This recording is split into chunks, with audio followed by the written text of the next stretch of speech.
Bazball has revolutionized cricket, Test cricket, in a way that no other movement or an era has done. And how better it is than to have one of the co authors of a book that is based on Bazball.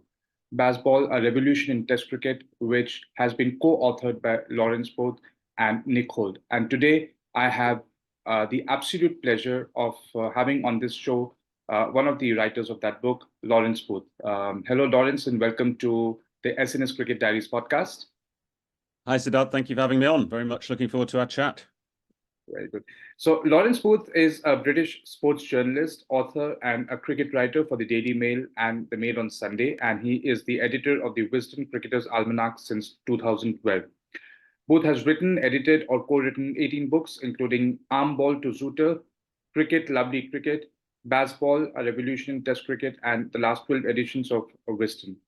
It is an absolute honor for me to have Lawrence here. And Lawrence, firstly, if you could tell us how was the experience of watching the Bazball in India? Yeah, well, so I have to confess, I wasn't in India for the Test series. I was there for the World Cup, so I followed it from afar. My colleague Nick, who, as you said, co-wrote the book, he was in India following England's travails. It was an interesting series, wasn't it? Hyderabad was a sort of crazy game, a typically Bazball game in a way. England turning around a position from which they had no right to win, really. And then in each of the next three tests, you felt like they kind of got into a position but weren't quite good enough, or India were too good to allow them to turn those positions into victory. But I think by the time they got to Dharamshala, they were slightly deflated, and India romped home to a 4-1 win. I mean, India are a class side. What can you say? But it was an interesting moment for the Bazballers, their first Test series defeat, and lots for them to think about, I think. Absolutely, we will actually head into that in a bit, but and try to take your opinion on or sort of a review of the India England Test series. But firstly, Lawrence, what has been the impact of Bazball in English domestic cricket as well as Test cricket in general? Yeah, I mean, domestic cricket is interesting because at the start of the last English season, so in about March, April 2023, Brendan McCullum and Ben Stokes had a Zoom chat with all the county coaches. There are 18 first-class cricket-playing counties in England, and they basically made the point to them: look, if you want to get into the Test team, you're going to have to encourage your players to go for it, be a bit more positive. And the impact was felt most strongly at Durham, who ran away with Division 2 of the County Championship. They got promoted. They'll be in Division 1 this year. They scored at 4.5 and over. They had an Australian coach, Ryan Campbell, who was very happy to commit to the Bazball style. And of course, Durham is Stokes's county, don't forget. So there's a bit of overlap there. And they really, with Alex Lees leading the way now, he's so far been the only batsman who's been dropped by England's Bazballers. 2022, he was dropped after the end of that summer, didn't go to Pakistan that winter, was replaced by Ben Duckett. But Lees scored at something like 70 runs per 100 balls for Durham, scored 100 after 100, and he really committed to the new style. So I think Durham were a good example of how it can trickle down. Other counties they did their best, but as England have discovered, England are playing this style because it suits their players. You have to have the players at your disposal to play the style they want. Not every team has that. Not every county has that. But I think this summer will be interesting to see if other counties put their foot in the accelerator and try to copy what England have been doing.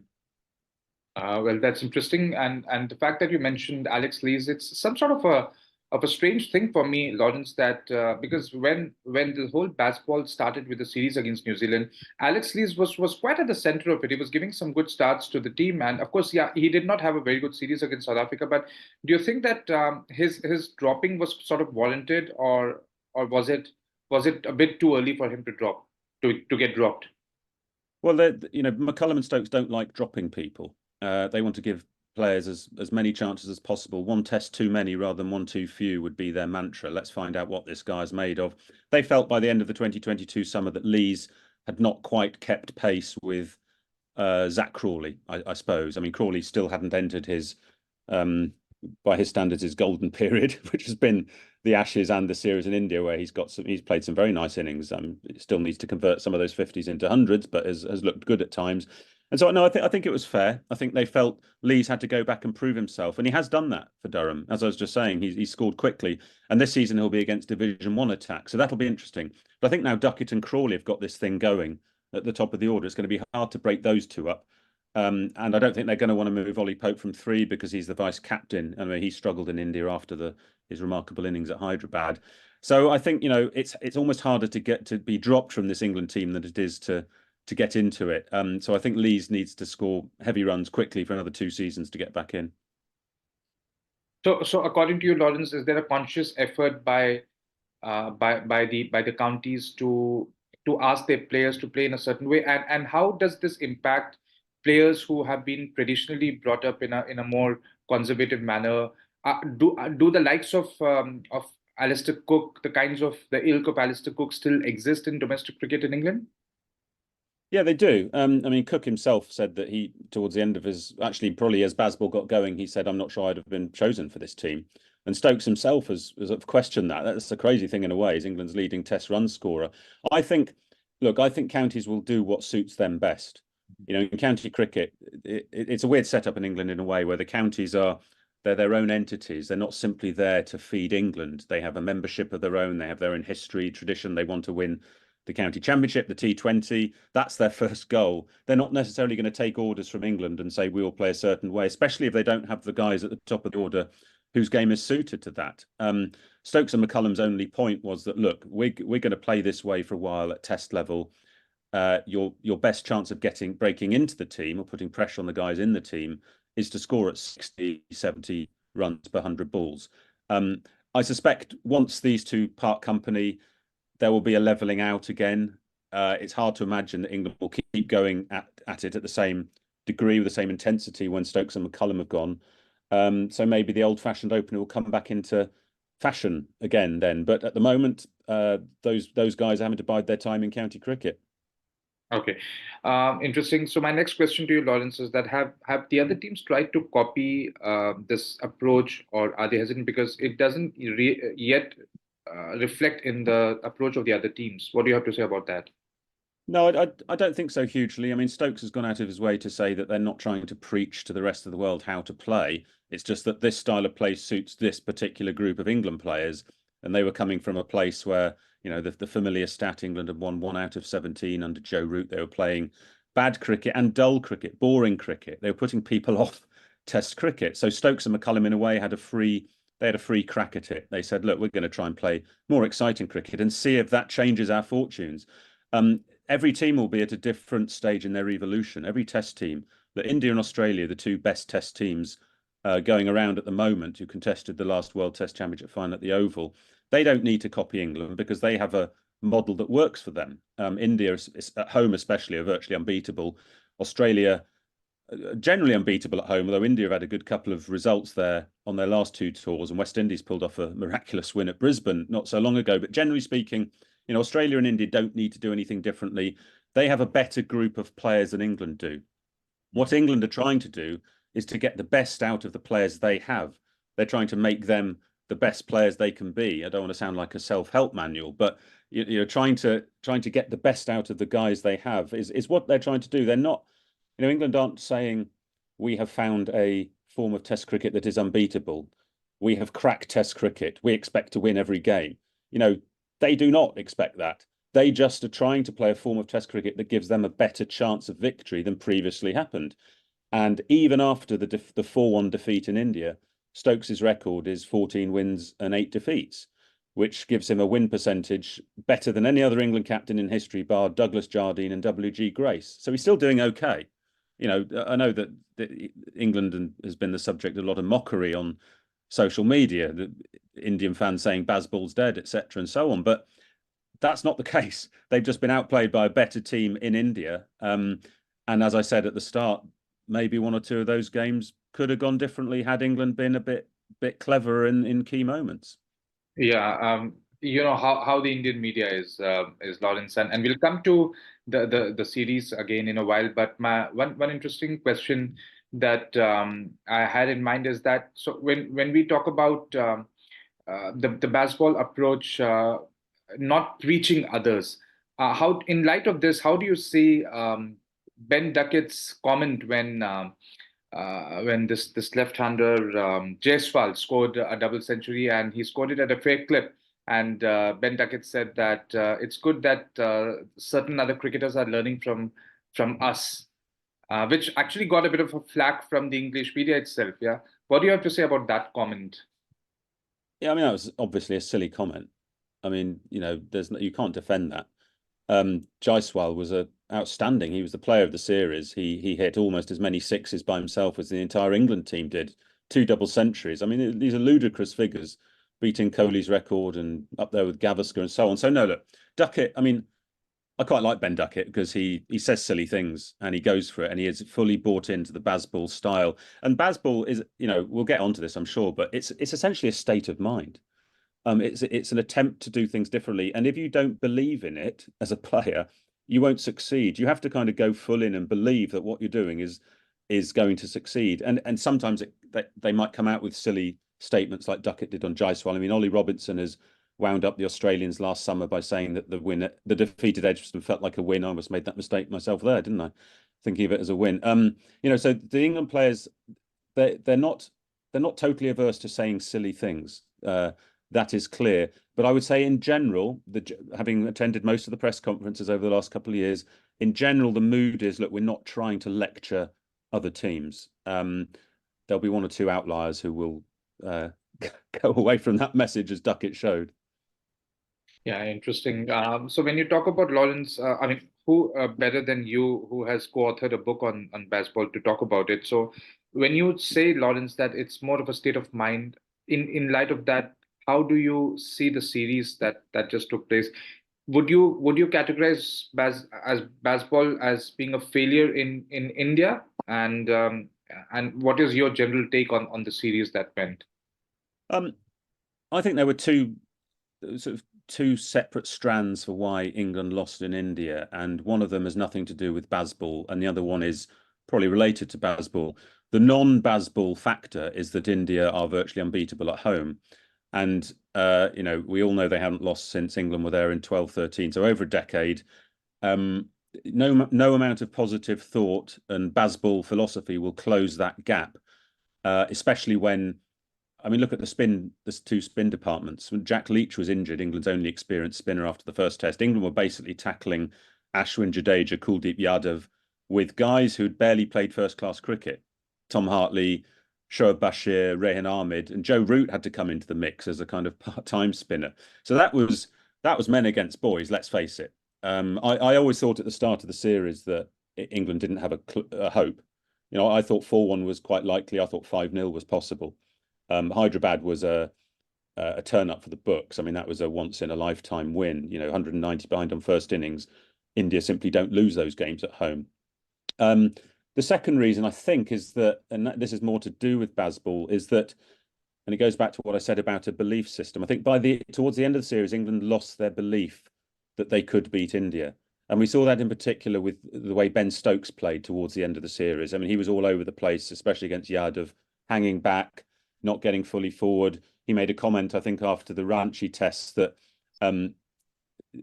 England simply couldn't do anything on that pitch. Which it wasn't really a grumble about the pitch. It was just saying that in those conditions against India's attack, England were powerless. Now, that was a very un-Bazball thing to say, because once the belief starts to go, then there is nowhere else to go. And I think when they got to Dharamshala, you could see they were thoroughly deflated. They were outplayed and thrashed. And in fact, their run rate started to drop a bit as well. They didn't attack the spinners. They started going into batting collapses where they seemed to be caught in two minds. And that was quite unlike what had taken them to that position, what had taken England over the previous 18 months there. And that's because India are an exceptional team. The idea that Bazball has failed, I don't buy it. I think it got England into positions that they weren't previously getting into in tests in India. Okay, so there's the win at Hyderabad. That would never have happened under the previous regime, because 190 behind, they'd have effectively given up. The writing would have been on the wall. Vizag, they were 130 for 2, chasing 399, and you can't tell me that no Indian fan was nervous at that point, because England were at that stage. Don't forget they chased 378 at Edgbaston in 2022, only 3 wickets down, and they were starting to do crazy things. Hyderabad had just happened. Rajkot, they were 220 for 2 in reply to 440 with Duckett 130 not out overnight. They'd scored at 6 and over. No one then was saying Bazball had failed. They were saying, "Wow, this is exciting." And England are giving themselves a chance here, where previously they wouldn't have had a chance. Ranchi, they get a lead on first innings, 46, should have been bigger. India 170 for 7 in reply to 350. You know, that on a pitch that was only deteriorating. Even Dharamshala, England get to 175 for 3 and then collapse in their first innings. So I would say that Bazball got England into better positions than they would have in the pre-Bazball era. It's just they weren't good enough in those moments to seize the moment. And India seized the clutch moments far better. They were a far better team in those conditions. I think fair enough, Lawrence. You know what? When the baseball first was coined and this new approach started, I personally felt that there would be three series on which this baseball would be defined. Two of them would be the Ashes, home and away, and one would be the series in India. The home Ashes they couldn't win.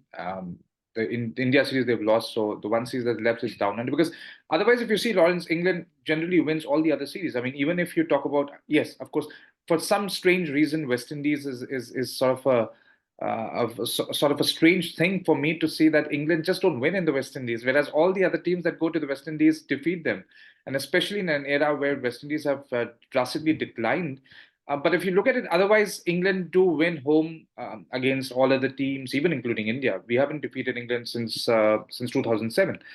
So I think for me personally, I feel that the one last attempt for baseball to really be known as a legacy would be if England can defeat Australia in Australia. Yeah, interesting you say that. I mean, so England began the Bazball era with a 3-0 win at home to New Zealand. Now, that was a team they lost to the previous home summer. So they turned that round, chasing 3 scores between 275 and 300. So that was pretty good. They then a national record chase against India, 378 for 3. That was pretty good. They then come from behind to beat South Africa, who have an exceptional seam attack. That wasn't bad. They then go to Pakistan. People are saying it won't work. And they become the first team in the history of Test cricket to win 3-0 in Pakistan, having scored 500 for 4 on the first day in Rawalpindi. A ludicrous performance. So that was pretty good. They then go to New Zealand, and let's face it, had they not enforced the follow-on, they would have become the first team to win a Test series in New Zealand for 6 years. They then become the first team in the history of Test cricket to go 2-0 down to Australia and not lose the series. And has everyone forgotten about the rain in Manchester? I think they have, because if they hadn't, if they were honest about that series, they'd have said that England, a 3-2 win for England, would have been a perfectly reasonable result after everything that happened, and we wouldn't be sitting here now going England failed to get the Ashes back. They didn't get the Ashes back because it rained for five of the last 6 sessions in Manchester. They were quite unlucky there, really. Now, I agree with you that going to Australia will be a big test for them. And England's only hope, in my view, is if they keep attacking. Australia was, I watched all 5 of those tests close up. I was there for every single day. Australia was spooked by what happened last summer. At Old Trafford, when Crawley got his 189, he was whacking around the best seam attack in world cricket, all over the place. And Cummins looked absolutely lost. So you can't tell me that series was somehow a failure by England. The previous England teams who'd gone 2-0 down to Australia would have lost 4 or 5-0. I can guarantee you that. The only reason they came back into that series was because they believed in themselves. That was the McCullum-Stokes self-belief. Going to India and losing, every team does that.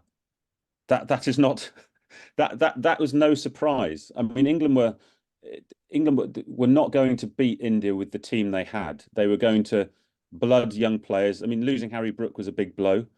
I would say even more of a blow for England than India losing Virat Kohli, which I'm not saying Brook's better than Kohli before the headlines go berserk.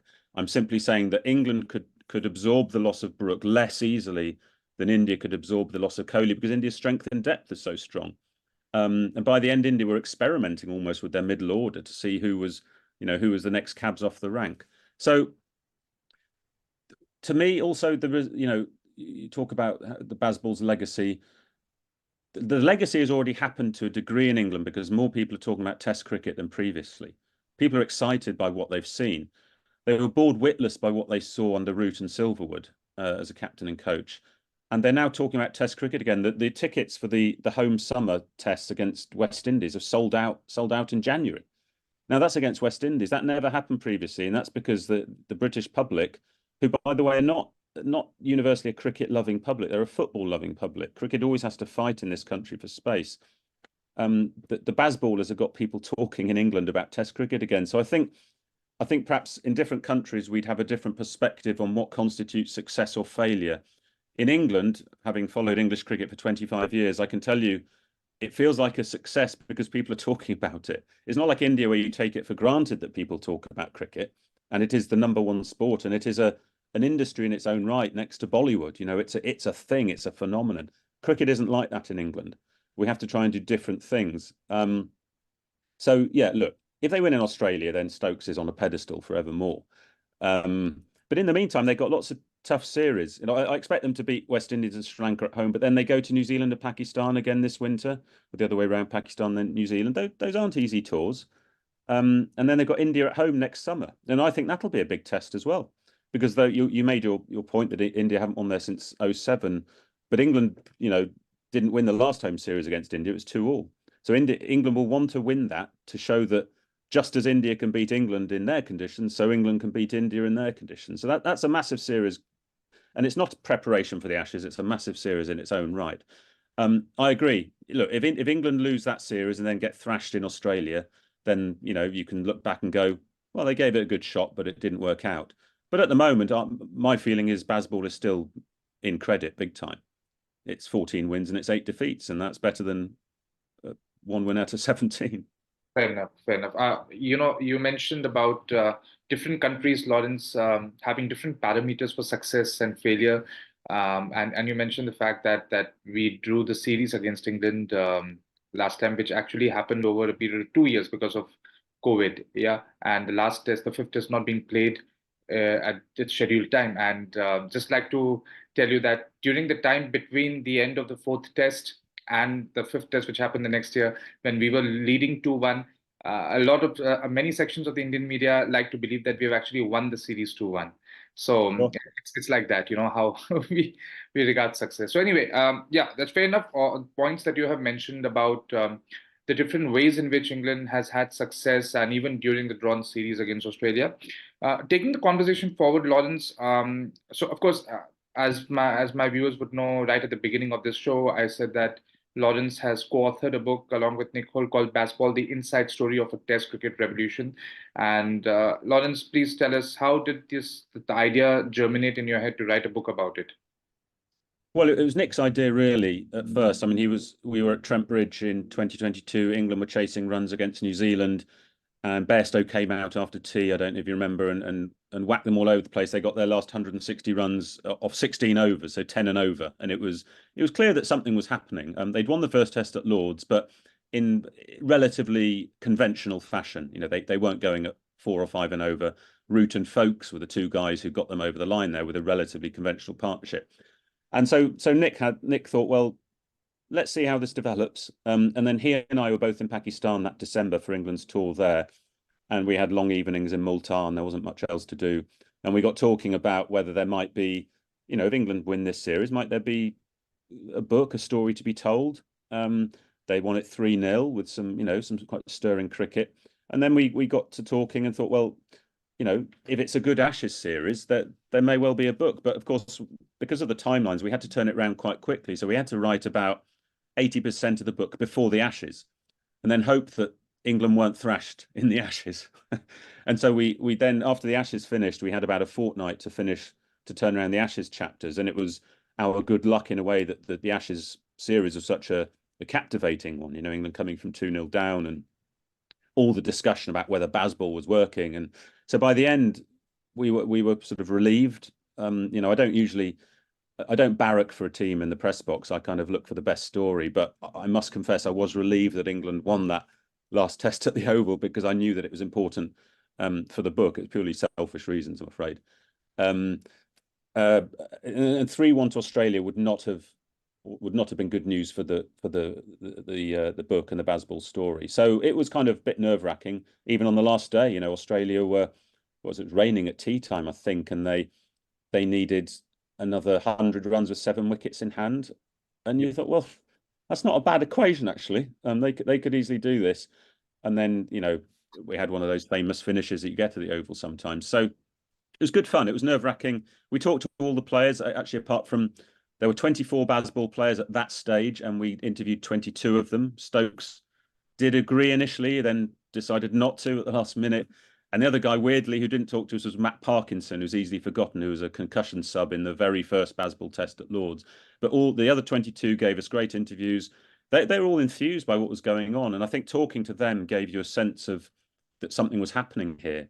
The old guys who were getting perhaps a bit jaded towards what they looked like the end of their careers, the likes of Broad and Anderson, were enthused again. They felt like they got a new lease of life. They were being encouraged to bowl a fuller length. The spinners were Stokes keeps mid on and mid off up to Jack Leach because he wants to encourage the batters to hit over the top. His captaincy of spin has been one of the underrated sort of aspects of Bazball. We saw it with Tom Hartley in the first test at Hyderabad, where he was getting murdered by Jaiswal on the first evening, and Stokes kept him on. I mean, other captains would have taken him off after 2 or 3 overs. Stokes wanted him to get used to the rhythms and the chaos, I suppose, of being thrashed around by top class Indian players. And come the 4th innings, that faith he'd invested in him paid off. So there are lots of angles. It's a human story, Bazball. It's about how Stokes tries to get the best out of all these guys, makes them feel better than they are. McCullum's very good at that. He makes the phrase we kept coming across was he makes us feel 10 foot tall. McCullum tells them they can do anything, and a lot of them believe it. They have to believe that they are 10 foot tall for this to work. And of course, from the outside, you look at it and think, well, it's an absolute load of old garbage. I mean, how are they believing this stuff? Why does Ben Duckett think they can chase 600 at Rajkot? But the fact is, you have to believe it for it to work. So it's been fascinating to watch these guys kind of absorb this magic dust from Stokes and McCullum, and it's been interesting to see how they will react now to what was a pretty chastening defeat in the end. Interesting, Lawrence. Moving beyond the Bazball now and talking about Test cricket in general, Lawrence, we've been hearing since quite some time about this inequity in Test cricket, the big three, and the fact that India, Australia, England are playing each other more than ever. I mean, India now has started playing 5 Test series on a regular basis, which never used to happen in the 90s when I started watching cricket. And there are more frequent tours by these 3 countries amongst each other. I mean, of course, the Ashes has its own rhythm and routine, but India is traveling more to Australia and England. So somewhere there's this feeling that the other Test cricket countries are getting left out, and they're not able to sustain Test cricket in a way that is feasible. And that's why we see so many 2 Test series, and the idea of maybe playing 4-day Test cricket is on. So where do you see Test cricket right now, its inequities, and maybe some possible suggestions or solutions that can be taken up? Yeah, I think you're right. I mean, the big 3. I mean, it's not really the big 3; it's the big one. It's India, and then England and Australia are a long way behind, and then there's a gap between them and the rest. They're all playing each other because that's how they pay the bills. South Africa recently sent a 3rd string team to New Zealand because they wanted to concentrate on their new franchise tournament back home. New Zealand only play two Test series at home unless they're playing England. So yes, it is a concern. How do you deal with it? I mean, look, the ICC last year redistributed their funds, didn't they? So India's percentage of the overall pie went up from about 25% to nearly 40%. And they would argue that because they generate 80 to 90% of global cricket revenues, they are due that money. I would argue that money, which is about $230 million US dollars a year, which is a drop in the ocean on the Indian sort of landscape, if you like. It's a mixed metaphor, but you know what I mean.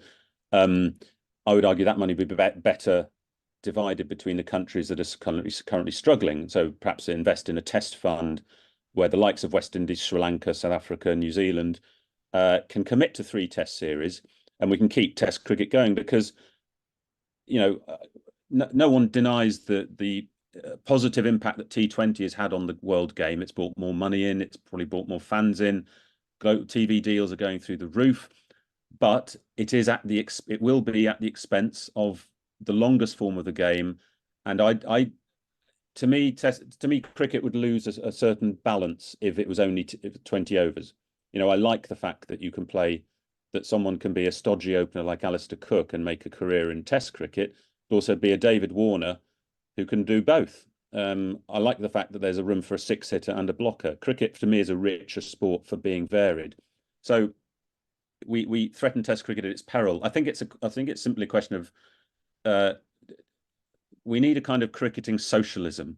What we have at the moment is a cricketing capitalism, and we're always told that the market speaks loudest, and we must obey the way the market's going. But actually, boards have not invested in Test cricket. They don't advertise it at home. They don't say to the fans, "Come and watch a great game of Test cricket because it'll be part of your life for 5 days. You'll get into it. It'll get you into cricket." They just say, "No, come for 3 hours and watch some sort of people trying to hit a bigger six than their opponents."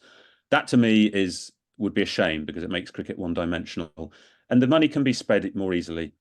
It can be spread more equitably. There is not a problem with that. It's simply that people, I think, are afraid to question what India are doing. They don't want to lose the tours from India, because when India visit, say, the West Indies, they bankroll them for the next couple of years because of the TV deals. Same in South Africa.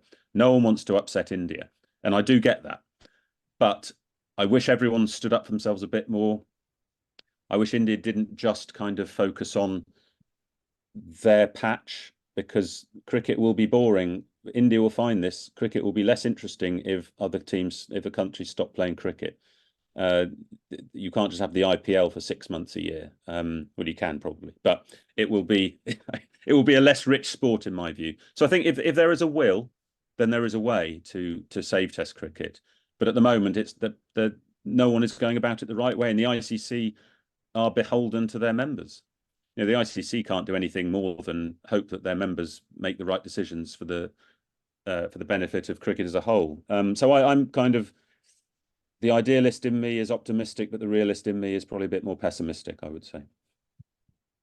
Okay, interesting, and I hope that if the ICC is listening to this, can do something about it to save Test cricket, and because that is the pinnacle of the game, and we all look forward to. Even when I speak to youngsters now, Lawrence, they still believe that, even though they love T20, but they do end up saying that Test cricket is the real cricket. So on this note of hope, we come to the conclusion of this chat with Lawrence Booth. Thank you so much, Lawrence, for your time, and it's been a valuable few minutes with you. And I hope to be in touch with you and maybe have you some other day for another podcast.